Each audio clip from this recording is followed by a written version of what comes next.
Good morning. I'm State Representative Patrick Windhorst. I serve the 117th District, which encompasses 10 counties in southeasternmost Illinois. I'm a current member of the House Judiciary Criminal Law Committee, Restorative Justice Committee, and the Ethics and Elections Committee, as well as serving as House Republican Floor Leader. I originally served in the position of State Representative of the 118th District when I was elected in 2018, my first term in the General Assembly. During that time, former House Speaker Mike Madigan was the driving force behind the entirety of Illinois government. Madigan served as the longest House Speaker ever. He served as the chairman of the Democratic Party of Illinois. He pulled all the strings. He even helped elect many of the members of the House of Representatives that are serving today.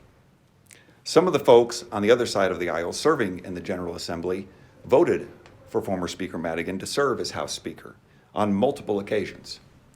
With that history, and considering what we now know about former Speaker Madigan's record of criminal behavior, I would hope my colleagues on the other side of the aisle would take action on ethics reform.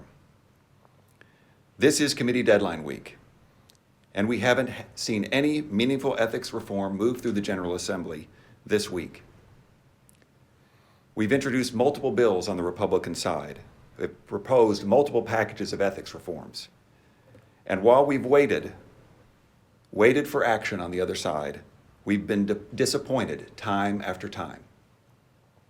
When Democratic politicians were arrested, indicted, charged, convicted, and incarcerated, we've waited for action. We've been disappointed time after time. While House Republicans continue to work, we are waiting for the House Democrats to take action and to take this issue seriously. We've been busy filing bills, sponsoring comprehensive pieces of legislation to stamp out Illinois' corruption problem and restore our reputation. Our legislative efforts aim to turn our state from a corruption embarrassment into something our citizens can be proud of. One bill I've introduced is House Bill 2413. This would prohibit legislators and constitutional officers from lobbying at the local level. Doesn't that make sense? No state legislator should be lobbying local officials that they may represent. Let's remove those conflicts of interest. House Republicans have also filed the following bills, all of which my colleagues joining me today are co-sponsoring.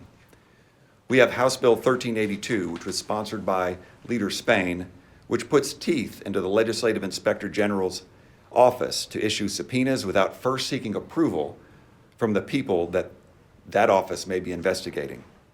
And it requires that summary reports from the LIG and responses from the ultimate jurisdictional authority be made public within 60 days of receipt. House Bill 1384 addresses local government lobbying reform.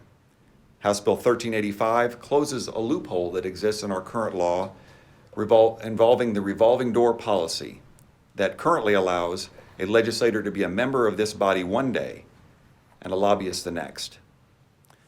House Bill 3115 establishes a 3-year revolving door lobbying ban for members of the General Assembly.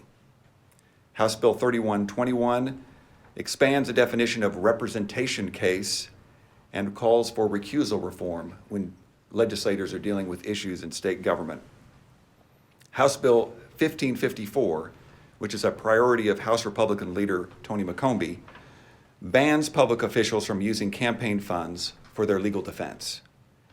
And House Bill 2813 requires a 72-hour budget review period before a vote on the budget. This would give not only lawmakers, but the public ample time to review how Illinois government is spending taxpayer dollars.